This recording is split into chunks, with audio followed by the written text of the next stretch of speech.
No Estúdio Câmara no ar, e o tema de hoje é sobre as mudanças de políticas nas plataformas digitais. Quem está com a gente é o advogado Dr. Rodrigo Canguçu, especialista em Direito Digital e Proteção de Dados, e também a Débora Melquiades, especialista em Marketing Estratégico. Olha, o assunto é do interesse público, com certeza, né? Para você que quer participar do nosso Estúdio Câmara pelo WhatsApp, o nosso número é 19 97829 3776. Então você pode enviar suas perguntas, sugestões, que a gente vai aqui bater um papo e conversar com os especialistas, né? Primeiramente, muito obrigada pela participação, por aceitar nosso convite. Muito obrigada. Obrigado pelo convite. Obrigada. Bom, doutor, eu acho que a gente já pode começar falando sobre a questão da rede social, que é algo que a gente praticamente não vive mais sem, né? A tecnologia trouxe essa facilidade para a gente. A Débora trabalha diretamente com isso, diariamente, né? Sim. Acho que é algo que a gente não vive mais sem, não é isso? Não, exatamente, né? Quando nós verificamos o crescimento dessas redes sociais e a influência que elas têm na nossa vida, na vida cotidiana de qualquer brasileiro, hoje a gente não se imagina sem, né? A gente usa desde encontrar amigos até fazer novas compras, comprar produtos, aprender um pouco. Então, sem dúvida nenhuma, é indispensável hoje. E para as empresas hoje isso é sine qua non. Se você quem não é visto não é lembrado, né? Exatamente. Então a gente brinca um pouquinho que o marketing ele é um mal necessário. As redes sociais são o nosso mal necessário. Ou você aparece ou você não é conhecido, né? E assim, hoje nós temos redes sociais para todos os gostos. Inclusive, sim, a gente tem rede social que é só para aquela pessoa que quer mostrar o seu currículo, que quer apresentar o seu portfólio, suas ideias de trabalho, né? As pessoas procuram emprego também até por essa rede social, né? Sim. Então, assim, tem uma gama muito grande de rede social e que as pessoas não vivem mais sem. Sim. Hoje, assim, dependendo do público, você pode tanto ter canais de streaming de entretenimento, né, que hoje, desde as crianças, os pais, a gente usa, assim como você falou, que são canais específicos para fins comerciais, e tem aqueles canais em que a gente faz as compras e tem o entretenimento. O que a gente tem que saber é como usar cada tipo de canal, né? A recente decisão da Meta, anunciada pelo seu CEO Mark Zuckerberg, de descontinuar a checagem de fatos em suas plataformas, trouxe desafios não só para o governo, mas também para a sociedade civil no ambiente digital. Vamos ver o vídeo soltado pelo Mark Zuckerberg. It's time to get back to our roots around free expression on Facebook and Instagram. First, we're going to get rid of fact checkers and replace them with community notes, similar to X, starting in the US. After Trump first got elected in 2016, the legacy media wrote non-stop about how misinformation was a threat to democracy. We tried in good faith to address those concerns without becoming the arbiters of truth. But the fact checkers have just been too politically biased and have destroyed more trust than they've created, especially in the US. We used to have filters that scanned for any policy violation. Now, we're going to focus those filters on tackling illegal and high-severity violations. And for lower severity violations, we're going to rely on someone reporting an issue before we take action. Finally, we're going to work with President Trump to push back on governments around the world that are going after American companies and pushing to censor more. Latin American countries have secret courts that can order companies to quietly take things down. The only way that we can push back on this global trend is with the support of the US government. And that's why it's been so difficult over the past 4 years when even the US government has pushed for censorship. By going after us and other American companies, it has emboldened other governments to go even further.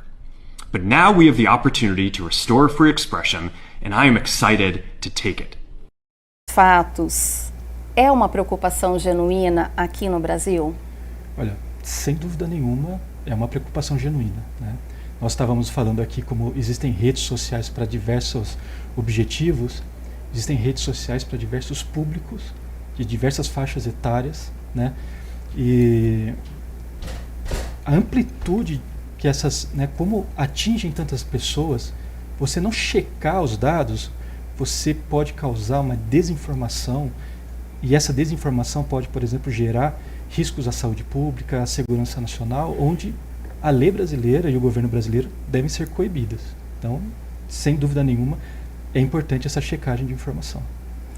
Débora, com que peso essa informação aí, essa decisão do Zuckerberg chega para nós, brasileiros, e principalmente para as pessoas que trabalham com as redes sociais?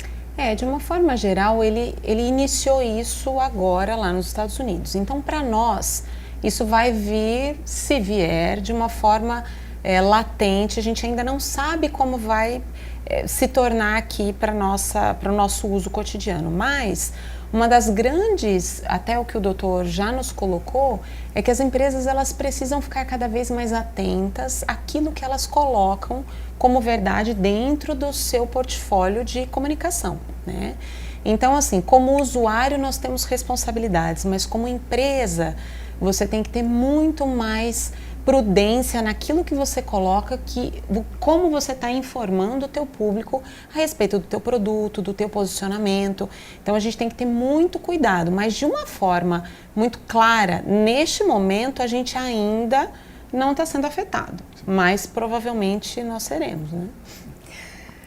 O ministro Alexandre de Moraes, ele também se manifestou diante dessa decisão aí da Meta, né? Então vamos ouvir o que ele disse.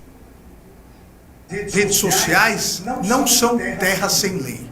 No Brasil, só continuarão a operar se respeitarem a legislação brasileira, independentemente de bravatas de dirigentes irresponsáveis das Big Techs. O Supremo Tribunal Federal não vai permitir que as Big Techs, as redes sociais, continuem sendo instrumentalizadas dolosa ou culposamente, ou ainda somente visando lucro, instrumentalizadas para ampliar discursos de ódio.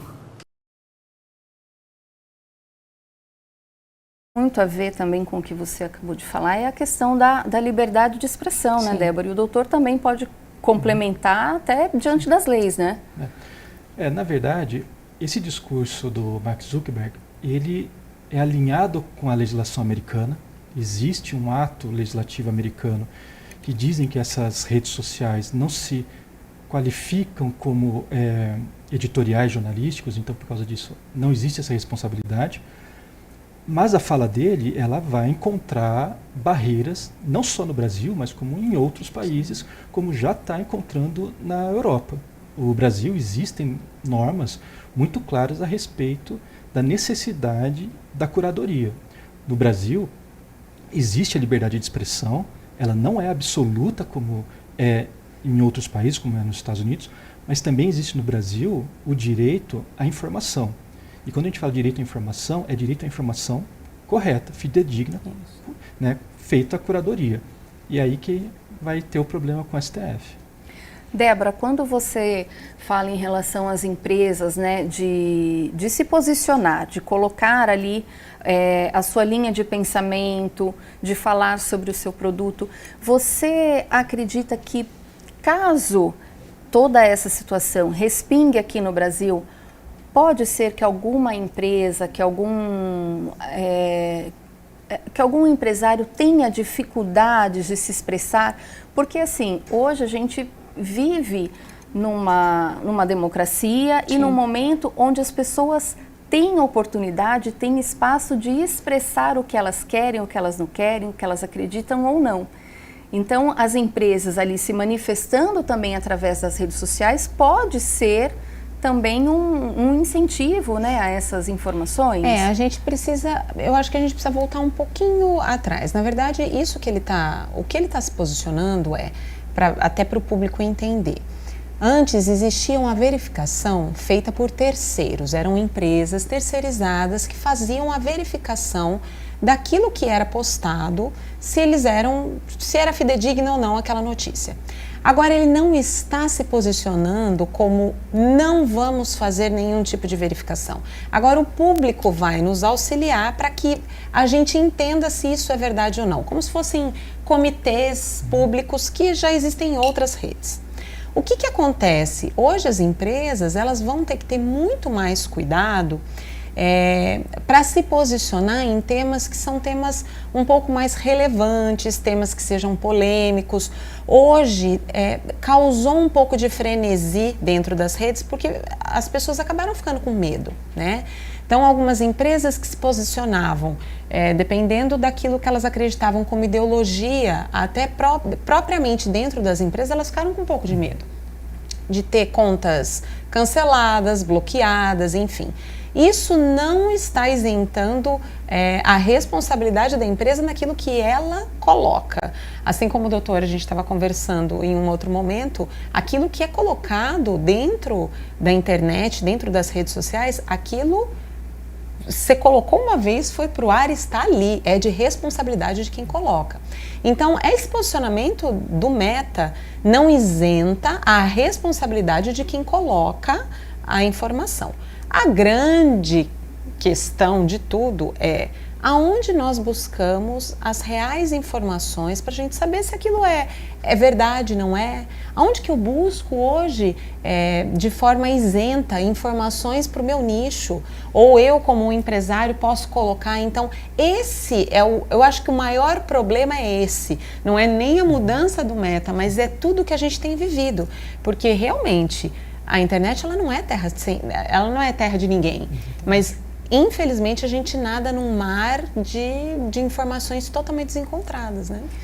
Doutor, juridicamente isso tem um peso significativo, né? Inclusive, assim, o direito digital tem tido mais trabalho, né, ultimamente, porque as pessoas ainda pensam assim, né, que é terra de ninguém, aqui eu não coloco uma foto no perfil, então eu posso falar o que eu quiser, que tá tudo bem, ninguém vai me descobrir, né, mas não é bem assim. Não, em absoluto, é justamente o contrário. É até interessante a gente ponderar que essa discussão que o Mark Zuckerberg trouxe, a gente está falando da responsabilidade da plataforma. A responsabilidade da plataforma é uma. O usuário que colocou sempre existiu e sempre vai existir, né? De fato, a internet não é terra sem lei, não é terra de ninguém. Existem uma série de normas que existem, né? Não só o Marco Civil da Internet, né, que é o artigo 19, que está super em voga a discussão, mas existem o direito a, se me ofenderem, eu buscar minha reparação, se falarem uma inverdade sobre mim, também buscar essa reparação. Se o Meta vai ser responsabilizado ou não, essa é a discussão que está sendo pautada agora. Mas o usuário que postou a informação, isso sem sombra de dúvida ainda existe e existirá, né? Não existe nenhuma proposta de mudar isso.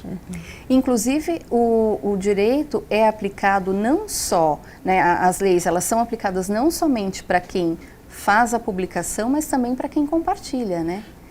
Tem essa questão, né? Um caso de bullying virtual, por exemplo, pode ser aplicado as leis também para quem compartilhou, para quem comentou, acalorando um pouco mais ali aquela atitude? Não, sem dúvida. E é até muito interessante a gente considerar essa situação, porque uma coisa é a gente falar sobre a rede social. Eu fiz uma postagem no Facebook, onde quer queira, quer não, vai aparecer meu usuário ali e eu vou estar me expondo. Mas o próprio WhatsApp, né? Quando você usa o WhatsApp, que também é do Meta, e é utilizado para propagar, né, bullying, cyberbullying, todas aquelas pessoas envolvidas nessa questão, elas podem ser penalizadas. Nós já temos casos concretos onde isso aconteceu, né? Onde menores fizeram e os pais foram responsabilizados por essa conduta, né? Então, sem sombra de dúvida, não só postar, mas compartilhar indevidamente também gera responsabilidade. No guarda-chuva da Meta, as principais redes sociais que estão envolvidas são o Facebook, Instagram, Threads e o WhatsApp. Doutor, essa decisão, o que será que tem por trás disso? Dá para a gente conseguir pensar algum motivo será que foi só um motivo político? Ou talvez algo financeiro para ele também é melhor não ter essa parceria aí de fiscalização? Olha, sem sombra de dúvida, existe um alinhamento político, né? Esse alinhamento político veio concomitantemente com a eleição do novo governo americano. Isso já está sendo bastante evidenciado pelos analistas políticos. Mas, sem sombra de dúvida, você manter todo um sistema de verificação, de double check, de tudo aquilo que é postado no Facebook, custa muito, é um custo muito alto. Né? Por mais que se utilize de inteligências artificiais para isso, é um custo muito alto. Então, é uma forma de você economizar. Mas também é uma forma de você tentar buscar se isentar de qualquer responsabilidade e colocar exclusivamente na culpa nas costas, né, de quem está postando. Então, acho que são essas 3 vertentes. Existe um alinhamento político, existe um objetivo de economizar, mas também a economia vem de isentar a responsabilidade. Porque, sem sombra de dúvida, o Facebook ele é acionado judicialmente. E quando ele é acionado judicialmente, gera custo para ele também. Débora, você acredita que essa situação já tem movimentado uma certa preocupação nas empresas aqui do Brasil? Ou você acha que ainda o pessoal está tranquilo, esperando ver ainda o que vai ser? Na verdade, assim, empresas que têm uma assessoria, elas já ficam um pouco mais tranquilas porque elas sabem qual é o direcionamento digital que a empresa tem tomado, quais são os planejamentos. Então, hoje, como eu já mencionei, muitas empresas que ainda não têm conhecimento de causa é porque elas às vezes não têm nem alinhado quais são os próprios objetivos, quais são aquilo que ela consegue colocar como ideologia de marca, ideologia da própria empresa. Então, assim, preocupa o empresário que não tem um bom planejamento estratégico de mídia. Né? Então ele precisa se preocupar, porque ele tem responsabilidade sim, não só como a marca dele, mas como pessoa, né? como civil. Então, olhando para o cenário hoje, as empresas que têm uma colaboração, elas estão respaldadas por bons profissionais. Mas a gente ainda não sente isso. Aquilo que o doutor acabou de mencionar, eu acho que existem várias vertentes. É óbvio que ele quis economizar, é óbvio que teve a questão política. Isso a gente consegue ver, mas claramente ele coloca como um free speech, né? Então, queremos de volta a democracia, todo mundo pode falar aquilo que quer, e não é bem assim. A gente pode falar com responsabilidade. E aí eu acho que a gente pode entrar num outro momento falando sobre a educação digital, porque onde as pessoas buscam as informações, né? Em qual rede hoje você busca informação? Porque a inteligência artificial hoje ela vai até um certo ponto. Você vai para as redes sociais buscar informações sobre saúde? Você vai buscar um médico aonde? Puxa, se o cara não tem um Instagram, então ele não é um bom profissional. Então a gente também tem que pensar nisso, que isso é uma coisa muito importante e que a sociedade hoje ela se move em detrimento ao número de seguidores que um profissional tem. E isso é uma inverdade, né? Mas é o que tem acontecido muito, né? Assim, você usou esse exemplo do médico e é o que acontece, né? Alguém falou assim, eu vi uma entrevista lá com o médico tal, deixa eu ver a rede social dele. Pronto. É uma das primeiras Exatamente. coisas, né? É como você disse no início, né? Quem não é visto não é lembrado, né? Então, é até importante ter essa rede social, se mostrar, né? Principalmente para as empresas, né? O problema é esse, o problema é que, assim, às vezes nós tratamos, por exemplo, vamos falar da parte de medicina, ela tem uma série de questões, o CRM, do que não pode, né? Mas é um médico que tem 50 anos de experiência. Uma pessoa super proeminente na área dela, mas é uma pessoa que não trabalha, ele tem agenda fechada, ele não trabalha com digital, ele poderia trabalhar o institucional. O fato dele não ter uma rede social com 20 mil seguidores faz dele um profissional menos gabaritado do que um recém-formado que tem vários seguidores e às vezes nem são seguidores reais. Então isso também traz uma discussão que o que ele coloca como uma democracia, a gente tem que tomar muito cuidado com isso. Aquilo que nós consumimos faz com que é uma empresa, a Meta é uma empresa, é a maior agência de publicidade do mundo e eles querem que a gente consuma isso. Então a gente precisa também, como usuários, ter a responsabilidade de como se comportar dentro das redes sociais. Débora, vale a orientação para os empresários, principalmente em períodos de eleição, né? A gente pensar assim, olha, o ideal é o empresário colocar ali no seu perfil profissional o que ele defende, o que ele tem interesse ou não, porque a gente percebe que principalmente em períodos de eleição, algumas empresas tendem a se mostrar um pouco mais, né, a mostrar a sua opinião política. Até que ponto vale a pena usar o perfil para isso? Existem algumas, se você me perguntar como especialista de marketing, sim, eu vou falar que uma empresa ela tem que ser fiel àquilo que ela gere como princípios, ok? Isso não significa você apoiar determinado lado, ser politicamente ativo dentro de uma rede que está se falando sobre produto. Uma coisa, outra coisa. O dono da empresa ou o proprietário, se ele quiser se posicionar, eu acho que ele tem total direito de fazer isso. O problema é que ele tem que arcar com os ônus e os bônus. Então, se você, dono de empresa, decidiu que vai se posicionar de uma forma muito forte e direta com candidatos X ou Y, você vai arcar possivelmente com comentários de haters. E aí você vai ter que segurar o rojão.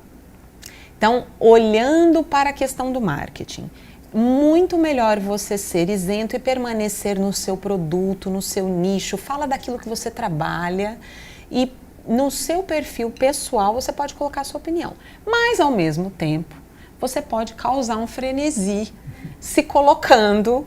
A gente vê aí, né? Não vou citar nomes, mas nós temos grandes marcas que se colocaram na última eleição e tiveram crescimentos absurdos. Então, isso depende do que o profissional quer, né? Do que a empresa quer se colocar. Ainda tem muito assunto para a gente debater aqui. A gente vai tomar uma água e volta daqui a pouquinho. Não sai daí.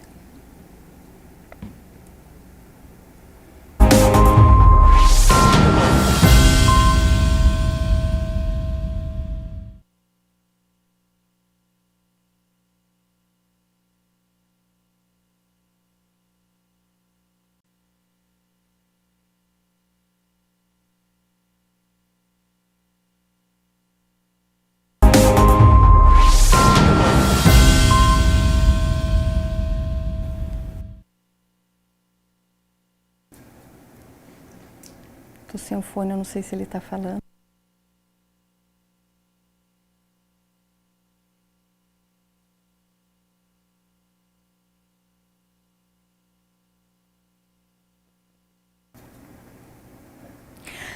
Olá, minha gente. Olha, a gente volta aqui para esse segundo bloco do Estúdio Câmara com a voz do povo. A repórter Ana Paula Meneghetti, ela foi até o centro da cidade para ouvir o que a sociedade civil tem a dizer ou tem a perguntar sobre este tema. Vamos ouvir. Boa tarde, Carla. Boa tarde a todos os nossos convidados aí do Estúdio Câmara. É isso mesmo, Carla. Essa decisão da Meta pode gerar aí muita preocupação para os brasileiros. E por isso, a gente veio aqui na rua 13 de Maio para saber o que a população está achando disso e como pretende se proteger de informações falsas. Sabrina, você já ouviu falar em notícias falsas, as famosas fake news? Sim, bem conhecidas. E como que você faz para se proteger na internet? Você recebe alguma informação, uma matéria, por exemplo, você checa aquela informação, você procura saber quem está falando aquilo, qual é a fonte? Então, procuro saber sim, inclusive recebimento de e-mails, a gente faz uma checagem. Tenho esse cuidado porque meu esposo ele trabalha com proteção de dados.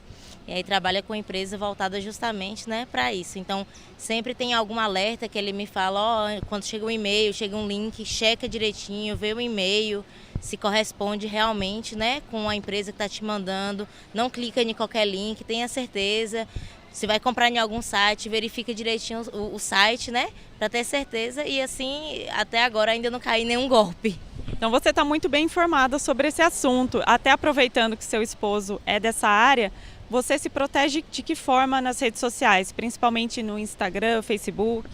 Então, a primeira coisa que eu faço em questão de notícias, eu sempre dou uma checada na internet para ver se realmente essa informação está em outros sites E às vezes a gente compara, né, um pouquinho se tem alguma lógica, se não tem, se faz um pouco de sentido o que está falando ou não, mas geralmente é isso, eu sempre busco para ver se tem mais notícias falando sobre aquilo. E o que você falou é muito importante, né? Não sair clicando em todos os ícones, prestar muita atenção em termos que vai assinar, né, virtualmente, termos que às vezes contém alguma cláusula que vai permitir a divulgação dos dados, né? Exatamente. E um perigo muito constante é a questão de você também acessar redes públicas, né? Porque ali o hacker ele consegue ter acesso a uma brechazinha ali no código, ele entra, ele pode conseguir acessar seu celular, acessar sua conta do banco, acessar várias informações. E às vezes o pessoal fica meio receioso, né? De, por exemplo, às vezes passar um CPF, mas lembrando que o nosso CPF ele está aberto, né, para todo mundo, as nossas informações, mas o que vale mais é a gente ter esse cuidado, né, de não clicar em certos links, ter cuidado em acessar alguns sites, né, perigosos e ter uma cautela, mas é bem complicado porque a cada dia que passa o pessoal se atualiza muito, né, para conseguir hackear, invadir, roubar informações. Na internet, você toma algum cuidado para proteger seus dados ou você nem sabe como fazer isso? Então, nem sei, já acabei fazendo compras em site, muitas propagandas enganosas e acabei tomando já 2 golpes. Como que você se protege na internet? Eu geralmente só, assim, quando, por exemplo, é notícia, sabe? Eu pesquiso, a notícia aparece, sabe? E aí eu clico para saber se é verdade. Aí eu vou lá, leio a notícia, falei, tá, pode ser, mas também pode não ser. Aí quando é um assunto que me interessa, eu procuro saber mais, então eu pesquiso e vejo se é verdade, pesquiso em outras fontes. Com rede social, por exemplo, Facebook, Instagram, eu não tenho tantos cuidados assim. Eu já levei golpe, né?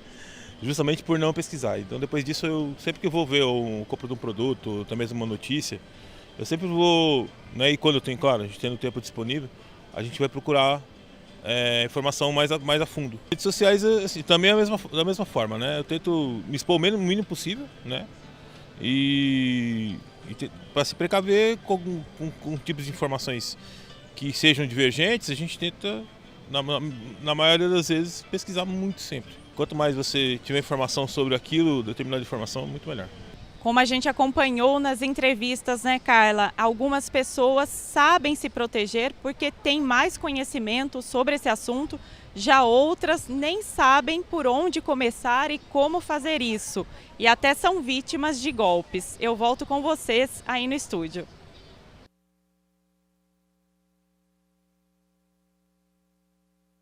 Maravilha, Aninha. Olha, doutora, a gente teve várias manifestações aí do público, né? Inclusive também em relação aos golpes que têm acontecido com muita frequência, né? Inclusive tem golpe no WhatsApp, tem golpe no Instagram, no Facebook. Então, assim, além dessa questão da segurança, de saber as notícias, as informações que estão chegando até nós, a gente precisa também proteger os nossos dados, né? Uhum. E aí, como é que faz? Porque é muita coisa. Realmente, o interessante é que a fala, né, mostra o que o principal hoje é a educação digital. E quando a gente fala em educação digital, a gente costuma, pelo menos na área do direito, dividir o público na criança, o jovem adolescente e os idosos. Porque os idosos, eles têm aquela tendência a acreditar, falaram que é do Banco X, o fato do Banco X ser um banco conhecido, automaticamente já gera uma segurança. Só que hoje é muito fácil você adulterar informações na internet. Antigamente, quando você precisava fazer alguma edição de alguma foto, alguma coisa assim, você precisava de um profissional, algum trabalho árduo. Hoje, no seu celular, você tem toda a ferramenta necessária para isso. Uhum. Né? Então, a questão da educação digital, que é como que eu vou proteger meus dados? Como que eu vou verificar os dados? Né? E aonde eu vou, como a gente já discutiu aqui, buscar as informações, é sobre isso que a gente trata. Quando a gente fala de Lei Geral de Proteção de Dados, e a gente está falando de dados pessoais, a gente tem que pensar na privacidade. O que você quer expor para o público? Né? Porque a partir do momento que a gente coloca alguma informação na internet, aquela informação não é mais sua, ela é da internet. e você dificilmente vai conseguir tirar aquela informação. Então você vai num site, vai fazer uma compra, como já falaram, você verificou aquele site se ele é real ou não? Geralmente tem que ter um número do CNPJ, por exemplo, da empresa. Você verificou? Bate as informações? Dá trabalho você fazer todas essas verificações, né? Muita gente não quer fazer isso, né? Tem preguiça, às vezes está na empolgação de fazer a aquisição. Existem né? sites que têm máscaras perfeitas, né? que você olha, é a loja, você fala, não, é a loja Exatamente. X, né? Então Exatamente. isso dá muito trabalho, Dá né? muito trabalho. Mas o básico é justamente esse. A gente vive numa sociedade da informação 4.0, onde todo mundo consegue criar e inserir dados na internet. Não era antigamente, no começo, quando poucas empresas tinham essa capacidade. A partir do momento que todo mundo consegue colocar uma informação, toda a informação tem que ser checada. Os estudos dizem que dificilmente uma pessoa, quando faz uma pesquisa no Google, chega até a segunda página de resultados, né? O melhor que se pode fazer é, essa informação minha, privada minha, ela precisa estar sendo inserida ali? Se precisa, esse site realmente é confiável? Eu chequei essas informações, né? E, enfim, cuidado com as senhas, né? Criar senhas minimamente seguras para suas redes sociais. Né? Existem diversas ferramentas para isso, né? Mas eu acho que falta esse cuidado de saber o que você está inserindo na rede social e na internet como um todo. Ô Débora, essa questão assim de a gente tomar cuidado com o que coloca, né, em rede social,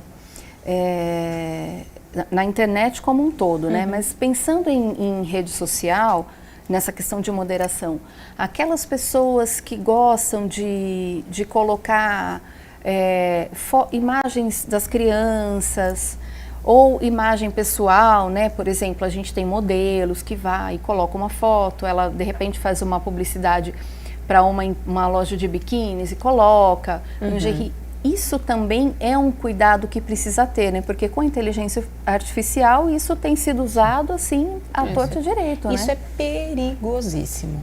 Eu vou falar agora como mãe, não vou nem falar como especialista.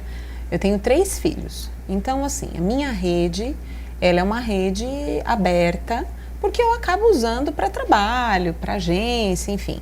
Eu tomo maior cuidado com aquilo que eu vou colocar dos meus filhos, porque hoje uma foto que você coloca, a inteligência artificial ela consegue colocar, por exemplo, hackear a imagem de um rosto e colocar em outros, na Deep Web, né, que são, enfim, aí é um assunto um pouquinho mais complexo, mas a gente tem que tomar muito cuidado com aquilo que a gente coloca também de informações de local, a sua rotina. Porque hoje a gente fica totalmente exposto. Então, se você sabe, tira foto dos seus filhos com o uniforme da onde eles estudam, ou a rotina que faz, de manhã você vai na academia tal, de tarde você faz não sei o quê. A gente tem que tomar cuidado. Então, marcar a localização, né? Ficar dando o check-in, né? Se você for um influenciador digital que tem alguma assessoria por trás e tem todo o controle, mesmo assim isso é perigoso, mas é algo que é controlável dentro daquilo que ele se propõe a fazer, não faça. Essa é a minha dica. Fecha seu perfil, coloca os seus amigos, se você quer ter, ou cria 2 contas, quer criar uma conta que coloque as suas viagens, isso é muito importante, porque a gente não tem o controle, principalmente com contas abertas, daquilo que podem fazer com sua imagem. E a sua imagem, ela pode ser maquiada e colocada em lugares que você não gostaria de ser encontrado. E aí não tem o que fazer, né, doutor? Não só a imagem, mas hoje já existem grandes sintetizadores de voz. Exatamente. Nós temos casos com famosos que foram utilizadas tanto a voz quanto a imagem para vender ou fazer propaganda de algum produto, que era tudo um grande golpe, né? E a gente cai naquele, né?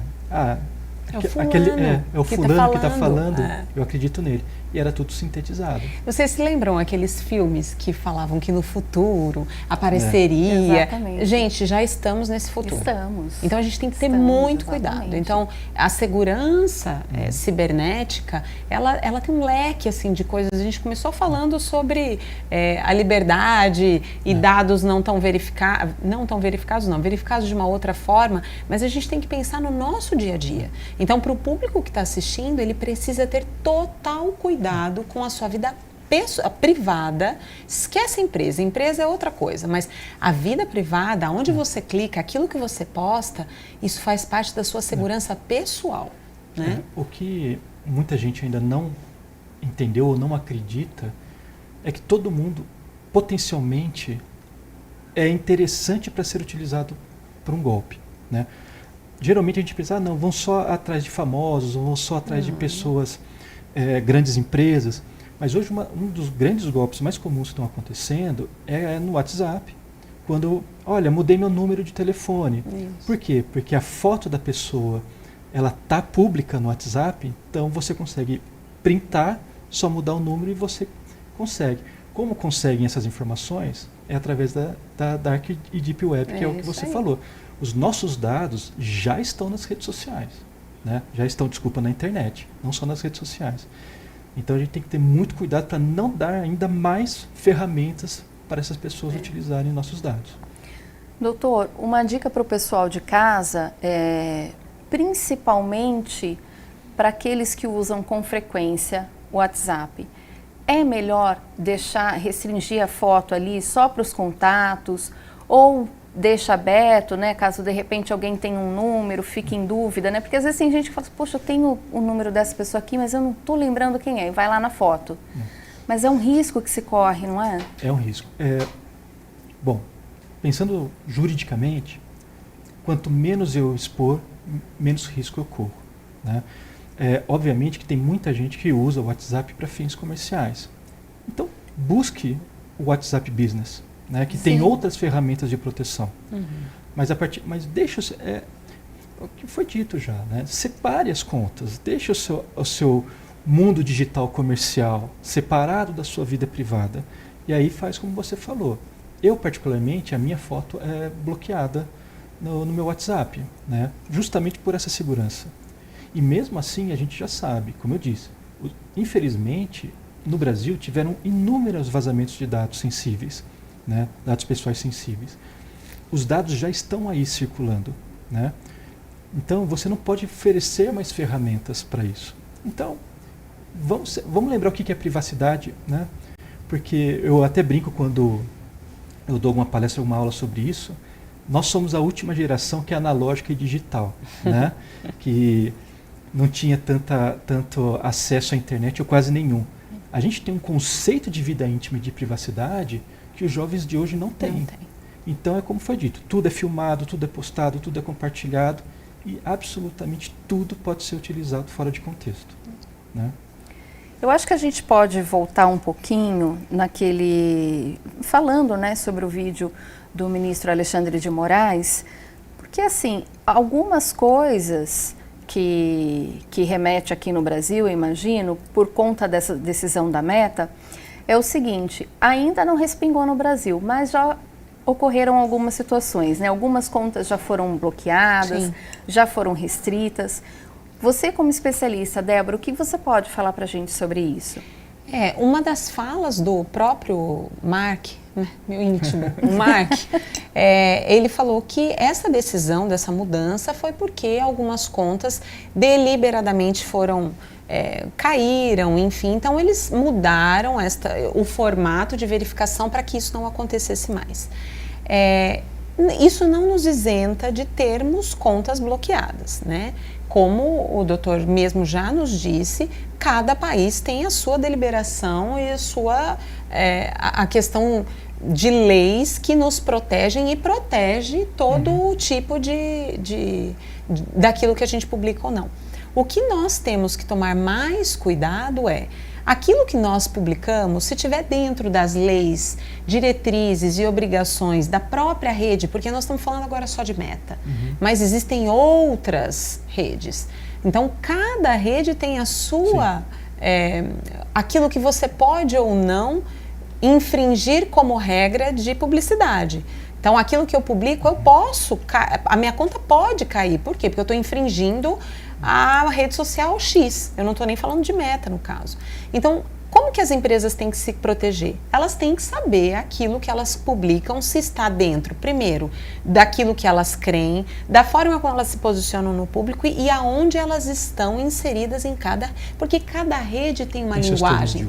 e tem os seus termos. Então, se eu estou, por exemplo, num TikTok, eu vou ter, obviamente, um formato X. E hoje grandes empresas usam. Não é mais para dancinha, gente. Não é mais para isso. Mas se eu estou hoje numa empresa, num LinkedIn, eu tenho um outro formato de comunicação. Então, para você evitar essas quedas e rupturas, porque você pode perder um negócio. Eu estava conversando ali fora, né, antes de entrar aqui com o Dr. Rodrigo, eu falei que a melhor rede que uma empresa pode ter é o seu site. Porque é a sua casa. O resto é casa alugada. Todas as redes sociais são alugadas. Então, se de repente você gere todo o seu negócio dentro de uma rede só e ela cai, acabou o teu negócio? Então, isso é uma coisa assim que a gente tem que pensar muito bem. Você precisa ser muito bem assessorado, mas você precisa, quando você aceita os termos lá, aquela caixinha, né, doutora? Ela não serve para nada. Os termos que ninguém lê. Que ninguém lê, serve para você saber como você se comportar em cada rede. Então, aquilo que ele inicialmente disse, que essa nova atuação do Meta é para evitar as quedas, isso vai ainda acontecer. Só que nós temos que entender quais são as regras que nós não podemos infringir. Então isso é uma coisa extra e de verdade. Você fez uma conta numa rede social? Leia os termos e responsabilidades do usuário. Né? Tá aqui o advogado para reforçar essa informação, né, doutora? Assim, os eu posso termos, trabalhar já com o doutor. Ninguém lê, né? Eu já vou contratar. Pode me contratar. Vamos conversar sobre isso depois. Mas é verdade. Um dos nossos trabalhos, né, como especialista em direito digital, é ler os termos. Exatamente. E os termos são gigantes, né? E às vezes você fica bastante assustado com o que você vê ali, né? O que acontece é o seguinte, é uma brincadeira que nós do mundo jurídico fazemos, né? Antigamente, quando a gente estudava na faculdade, tinha a hierarquia das leis. A Constituição Federal era maior, depois as leis federais. Hoje, os termos de uso estão acima da Constituição Federal para essas empresas. Então, é bem isso. Tudo bem, a proposta do Meta é modificar a forma como eles vão verificar. Sim. Mas existem outros interesses ali que certamente eles vão usar seus termos de uso para derrubar conteúdos que para eles não são interessantes. E não estou falando só do Meta, é de toda a rede social, né? Então, a questão da liberdade de expressão, ela é um pouco controversa. Né? É cinza, nós estamos num momento cinza, porque assim, até onde todo mundo tem, obviamente nós estamos falando de uma democracia em países né, que nós temos a liberdade de expressão, mas até onde eu posso me colocar e que a rede social vai achar que aquilo é benéfico para ela? Né? Existem casos muito interessantes onde, por exemplo, no YouTube, vídeos com conteúdo educativo que utilizavam trechos de filmes, por exemplo, da Segunda Guerra Mundial, para exemplificar, eram derrubados por questões de, entre aspas, de direito autoral. Mas será que aquilo era mesmo uma afronta ao direito autoral? Então, assim, existem essas políticas cinzas, que a gente diz, né? Você bem falou, é bem cinza, né? Que ainda vão continuar acontecendo isso. Sem dúvida. Por isso que eu volto a dizer, a questão do Meta é uma tentativa, dentre outras coisas, também de se isentar a responsabilidade do próprio Meta, né? Porque a do particular sempre vai existir. Né? Porque a gente não sabe onde isso vai chegar. Exatamente. Nós estamos ainda no começo, de verdade, nós ainda estamos muito no começo do que a gente ainda pode ter em termos de sociabilização digital, onde as empresas podem se colocar, como nós vamos nos comportar digitalmente. Então, de verdade, o próprio Meta se isentando, ou não é se isentando, mas tirando um pouco da sua responsabilidade, é porque a gente ainda não sabe onde nós podemos chegar. Porque entra também a responsabilidade de cada ser humano, né? Claro. A gente precisa entender que por trás daquela tela existe também um ser humano. Então a gente tem que se responsabilizar com isso também, né? Principalmente adolescentes que acham que ali na internet é o lugar ideal para criticar o colega ou coisas parecidas. Carla, mas você viu, assim, ouvindo, né, o que o público falou? Então, como é que você confere que aquela informação na rede social ela é verdade? Qual foi a resposta? Eu vou no Google. E também existe uma questão que você quer confirmar aquilo que você acredita. Exatamente. Então, se você faz uma pesquisa, você quer achar a resposta que confirma a sua opinião, né? O algoritmo, né, que é o que está por trás disso tudo, é justamente isso. Como eu vou manter aquela pessoa engajada dentro da minha plataforma, fornecendo para ela aquilo que ela quer ouvir. Em nota divulgada pela Agência Brasil, a Meta respondeu à AGU. A Meta, empresa dona do Facebook, Instagram, WhatsApp, responde à Advocacia Geral da União, a AGU, sobre mudanças em suas políticas de moderação, incluindo o fim do programa de verificação dos fatos. A AGU convocou uma reunião técnica para discutir essas mudanças e definir os próximos passos com a participação de diversos ministérios e órgãos, né, que são interessados aí envolvidos. A Meta anunciou recentemente que alinharia suas políticas à agência do governo atual, o governo de Donald Trump, favorecendo a desregulamentação digital e permitindo discursos de ódio. A mudança para notas da comunidade substitui a verificação de fatos por um sistema em que apenas usuários cadastrados podem contestar essas informações.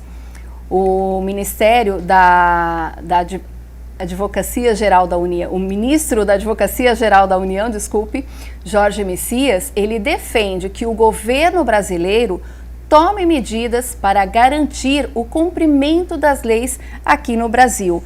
É um ponto que, assim, agora a gente começa a pensar, né? O nosso governo já está pensando, se isso acontecer aqui, a gente já precisa se preparar, porque, é claro, vai atingir a todos, né? Com certeza.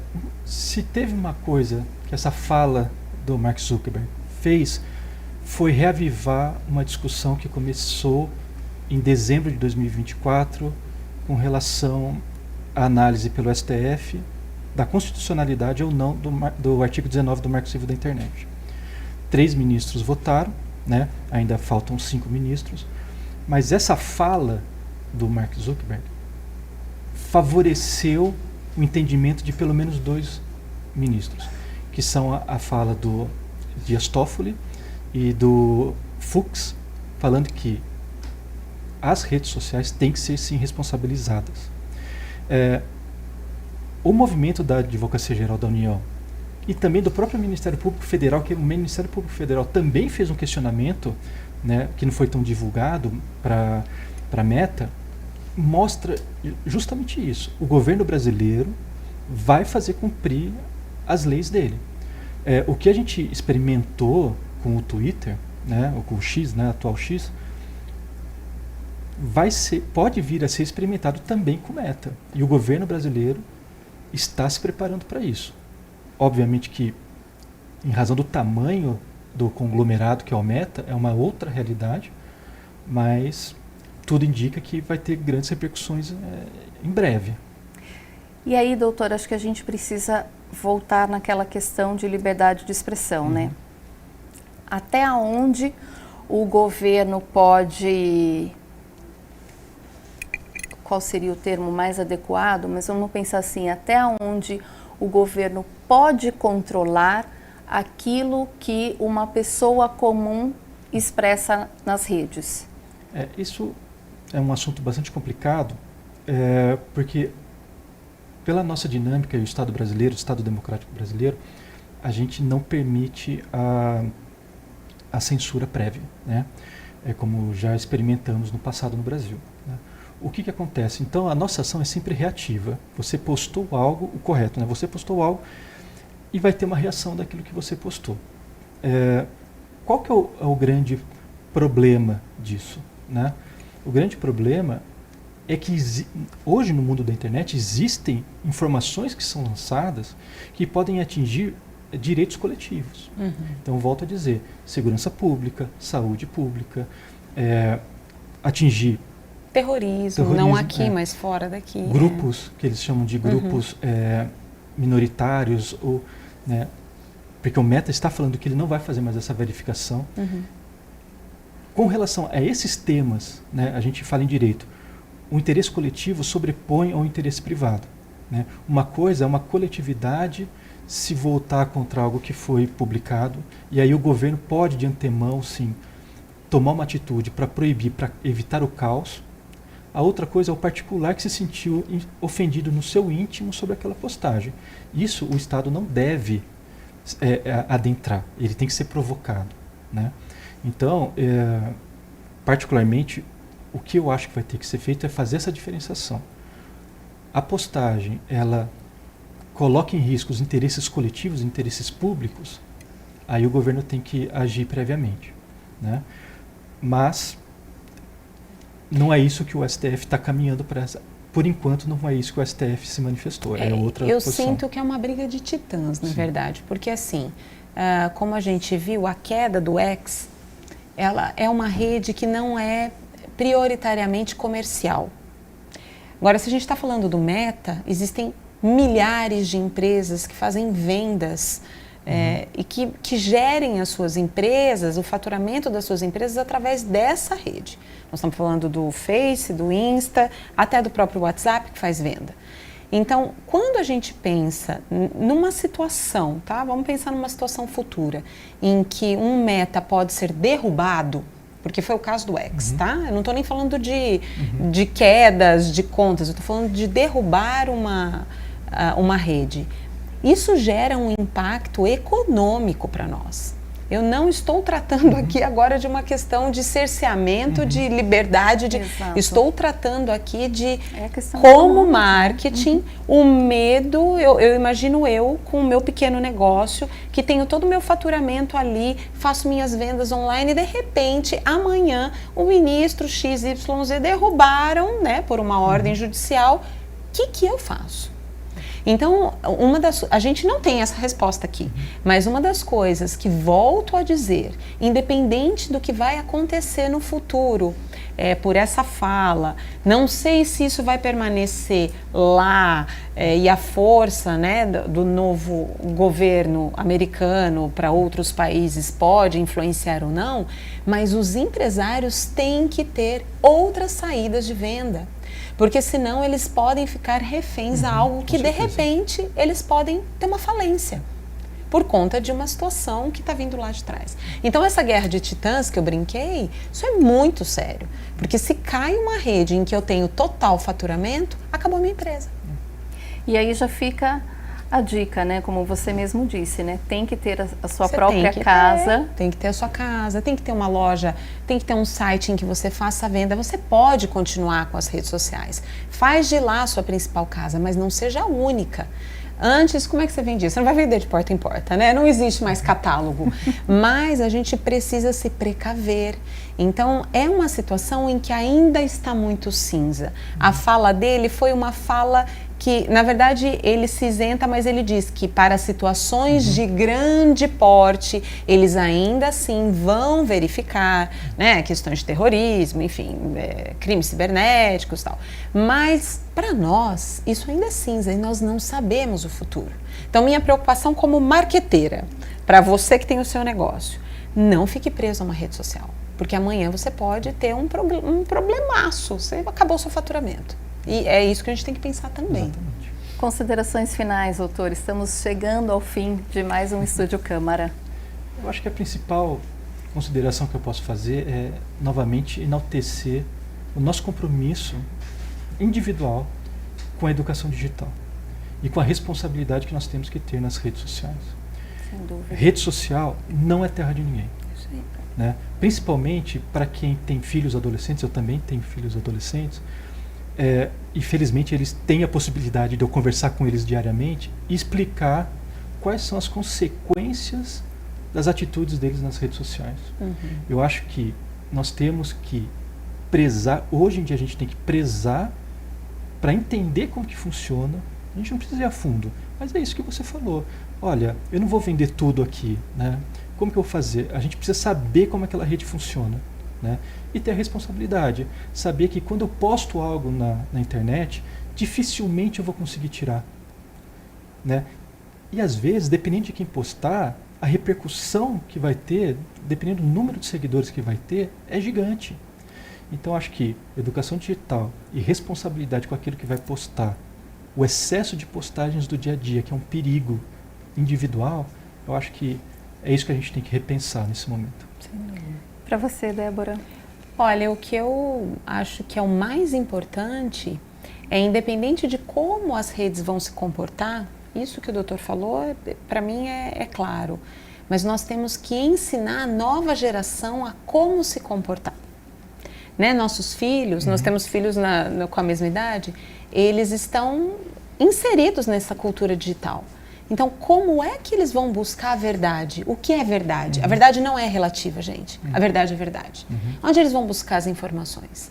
Então, o ensino do digital, o ensino de onde buscar as informações, e para os empresários, busquem outras soluções além das redes digitais, das redes sociais, para que eles permaneçam sendo vistos, lembrados, mas que eles não sejam reféns de algo que eles não têm controle, né? Muito obrigada pela participação de vocês. Eu acho que fica também essa dica aí, né, da educação digital, não só dentro de casa, mas também as escolas podem aproveitar, né, justamente o espaço, o momento ali, para orientar da melhor forma possível. O Estúdio Câmara fica por aqui. Eu agradeço a sua participação, agradeço a participação dos especialistas e você continua com a nossa programação. Tchau!